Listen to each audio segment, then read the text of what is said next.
呢一個環境局同埋呢個環保署咧，都係完全毫無動靜㗎。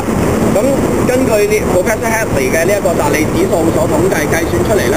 就係因為呢半年由2009年嘅12月1號到琴日2010年嘅5月30號為止咧，就已經造成咗399位香港市民提早死亡，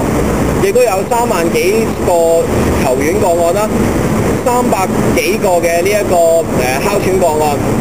而造成嘅實質金錢損失咧就有6億，而呢一個非實質嘅金錢損失咧，亦都達到呢一個60億嘅。咁我哋咧就喺呢一度咧，覺得環境局同埋呢一個環保署咧根本就冇盡到佢哋原本應該要負嘅責任，為香港爭取翻一個好嘅清新空氣。在此之前，佢哋必須要向市民提交出一個好嘅、嚴謹嘅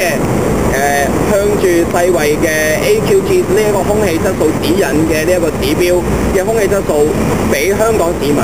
如果冇呢一個最基礎嘅指標嘅話呢，其實跟住落嚟香港政府想做啲乜嘢呢，都係冇辦法知道究竟應該可以向前走到幾遠嘅。咁所以咧，我哋喺呢一度呢，係好嚴厲咁樣要求政府盡快提交呢一個空氣質素指標嘅檢討嘅結果。咁我哋陣間咧就會上到去呢一個環境保護署，就希望直接要求佢哋嘅負責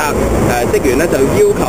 佢哋話俾我哋聽，究竟幾時先至可以俾到呢一個 AQO 嘅 review 我哋嘅。